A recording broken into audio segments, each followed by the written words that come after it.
Hey guys, welcome to our series of checkmate patterns. Today is part 2. Part 1 is somewhere here, I think. You will get it here. We'll also just attach the link in the description box below. If you have not checked it out, do check it out. We did 5 important checkmate patterns you must know.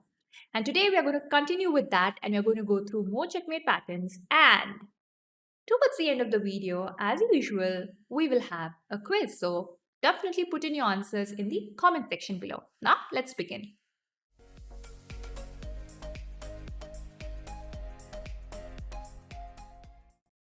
And our first checkmate for the day is the double bishop checkmate. So as you see, we have our bishops on adjacent diagonals and our opponent's king is checkmated. So this is another reason to why a bishop pair is considered to be a real good advantage. Let's go to a real example. So as you see again, we have to deliver a double bishop checkmate. This is a checkmate in one move, a white to play. We already have our pawn controlling this square, bishop controlling that square. All we need is a check because the black king is already trapped in the corner. So we can play this move bishop d4 and we have a double bishop checkmate on the board. Now let's go to a very similar checkmate with the two bishops, but it's not called a double bishop checkmate, but it's called the Boden's mate. Again, it is a checkmate with two bishops, but the bishops, instead of being adjacent to each other, they are crisscross. So we have one bishop here and the other bishop giving a check and delivering the checkmate. So this is called the Boden's mate. Let's have a look at another example. So here, white to play and checkmate in one move. We already have one bishop over here controlling these squares, the dark squares. All we need is a bishop probably on this square to have a checkmate. And yes, we do have a bishop that can reach there. So bishop a6 and a check and a mate.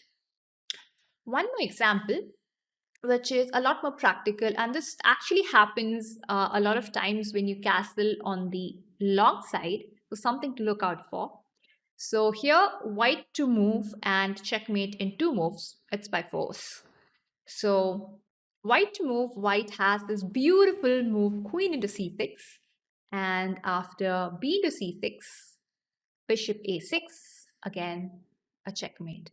And yes, an important thing to note is knowing the names of these checkmates is not that important. It's always a bonus. It's always good to know, but recognizing the patterns is what is important. Even if you do not know the names, it's totally fine. I kind of learned a lot of checkmate names just while making these videos, but the patterns are what you should be aiming for. Okay, now let's go on to the next checkmate. And that's very similar to these that we just had a look at, especially the Boden's mate, but it includes the queen instead of the bishop this time. So this is a checkmate with the queen and the bishop, and a lot of times is overlooked because this pattern does not really occur too many times, and players do overlook this a lot of times. So yes, the queen is a very strong piece, controls a lot of squares. So again, you just have your bishop in here. Again, it's kind of a crisscross thing, but it's not a bishop, it's a queen. That's very important because a queen controls a lot of squares and we have a checkmate over here. So guys, if you are enjoying this lesson, then please do hit the like button and subscribe to the channel and let us continue our lesson. So next we have the Arabian mate. Now this is a checkmate with the rook and the knight. And as you see, the knight is very well placed and is defending this rook, and the rook is delivering the checkmate to the black king. So this is a final position, of course. Let's go a bit back and a practical position. So yes, over here we have to deliver the checkmate, black to move, and there is a checkmate in one move over here. We have this move, rook to h2, and there we go. That's a checkmate.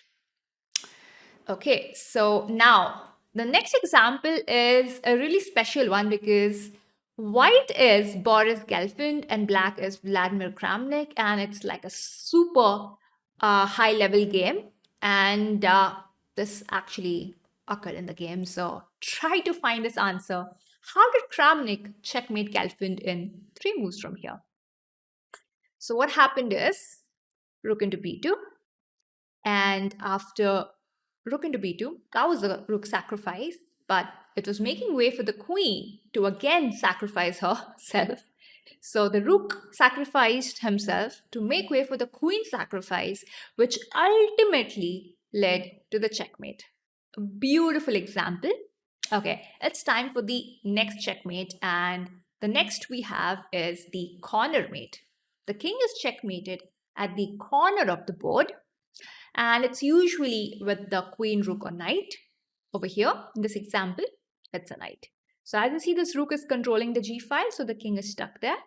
Now let's have a look at an example. Okay, here we have to make that happen. A lot of y'all may think, oh well, we want the rook to control this. Maybe we just move the knight, and a move like knight c7 would have been a checkmate if this rook was not on the square. But unfortunately, that is not a checkmate because this rook will simply capture the knight. So yes, we need the knight on this particular square, but the black rook should not capture a knight. So we have to kind of, let's say, get the rook to a bad spot, and after that he cannot capture a knight, and everything has to happen in forced moves because we don't have time to waste, because otherwise we are getting checkmated in one move with queen into h2. So over here we have a beautiful queen sacrifice with queen into a7, and after rook into a7 you see this rook is pinned. So now we can easily play the move knight c7, and we have a checkmate on the board. Let's hop on to the next checkmate now, and that is the Morphy's mate. This is a checkmate with the bishop and the rook. The king is in the corner, and the bishop checks the king and delivers a checkmate while the rook is controlling the file, and the king cannot run away. So this is the final position. Let's go on to another example. Yes, so here, yes, we have a lot of material. There are lots of ways to win, but let's try to find a checkmate in 3 moves and the Morphy's mate. So here, white to move. White can play this move, queen into f6. Very nice queen sacrifice once again. And after black captures, we have this move, rook g4, check, force the king to go to the corner, and bishop into f6, checkmate. Okay, now we'll hop on to the next checkmate, which is very similar to the Morphy's mate, but it's not the Morphy's mate. It's called the Pillsbury mate. And instead of the king being in the corner, the king's on the g8 square, and the rook is delivering the checkmate instead. But the positioning of the pieces are almost the same, right? But the king position is very important, and which piece is actually giving a check. But again, as you know, the names are not important, the patterns are important. So let's go forward. Yes, another practical example of this. So yes, white to move. We have a checkmate in a few moves. I don't want to scare you by telling you how many moves it is. So let's just go move by move. For starters, we have this pawn which we can capture with the rook because our bishop is also attacking it. So time to capture the pawn first. Rook into g7, deliver the check. The king goes to the corner. And now we have to sacrifice a few pieces to get the checkmate. So we have rook g8. So not only are we delivering a check with the rook, but we're also delivering a check with the bishop, which is a double check. And in case of a double check, the king always has to move. So king has to capture this rook, after which we bring the other rook into the game with rook g1. Now notice that earlier the king was in the corner, but right now the king cannot go to the corner. So he has to block the check. So only try he has is getting the bishop here. And here it's important for us to capture with the queen because of the next move. And again, he blocks. And we have to capture the rook. And that's why the queen into rook was very important. Sorry, queen into bishop was very important. And after this, we have, again, a checkmate. Okay, now we'll go on to the Damiano's mate. And that is basically when you have a bishop or a pawn on this square, and you deliver a checkmate with the queen with queen at 7. And this a lot of times happens with sacrificing some material on the h file. And if you do not need to sacrifice any material, then great. I mean, you get that easy. So let's go to another example of the same. Now over here, we know we have a pawn here. The king can't really run away. And we want our queen on the a7 square. But the problem is the queen cannot jump like the knight. So this pawn is causing an issue. What can we do about it? The pawn is something we can't do anything about, but we have to get the queen to the a7 square without losing a tempo, because if we lose a move, if we give black a move, black is going to probably checkmate us because black is up in material. So here we have to sacrifice a rook once again, and after king into, we get our queen all the way to a1. Now we've taken control of the important a file, and after this we have queen a7, checkmate, everything with a tempo. Okay, so now let's hop on to the Loli's mate. It's again a queen and pawn checkmate, and this usually happens when there's a fianchetto on the board. So a fianchetto is usually in the opening, when this kind of pawn structure happens, when this g pawn is pushed. It could also be a b pawn from white's or black side, and then a bishop is brought out here. Sometimes the bishop is not brought out, but that is where the bishop has to be for a fianchetto. But okay, that's not important. The pawn structure is what I'm talking about. And we have a pawn over here. And here we can just play this move queen g7 and we get a checkmate. So let's go to another example. So yes, over here, we know we need to get a queen here. And this is black to play. Let's make it black to play just to make it a bit tougher.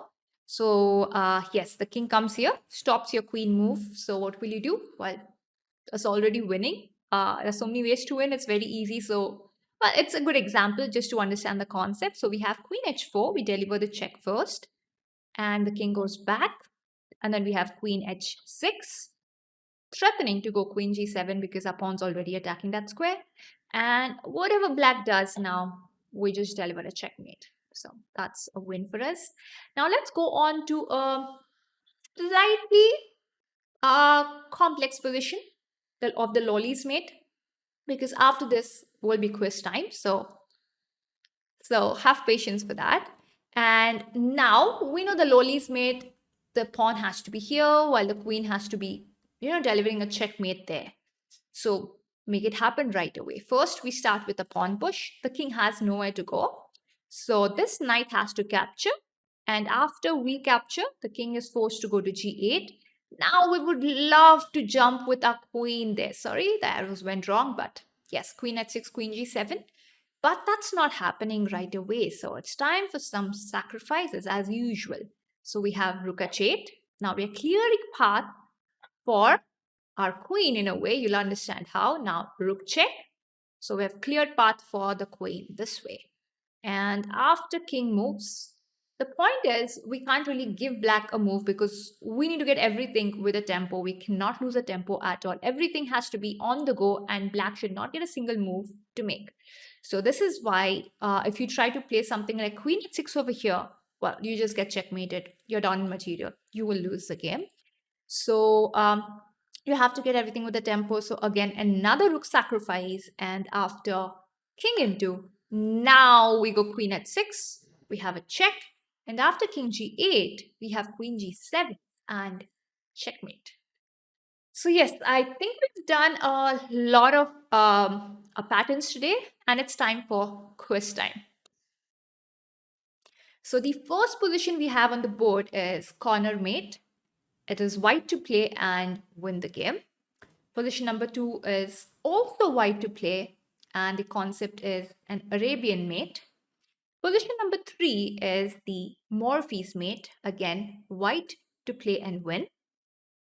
And position number 4 is the Pillsbury's mate, again white to play and win.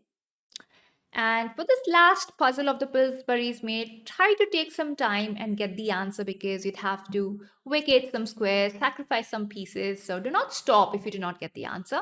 I'm just saying. So yes. So that's it, guys. This is it with this video. I'll come up with another checkmate pattern video very, very soon. But yes, if you did enjoy this lesson, then please do not hesitate to hit the like button and subscribe to our channel. And I'll see you soon with the next video. Very, very soon. Very soon. Bye-bye.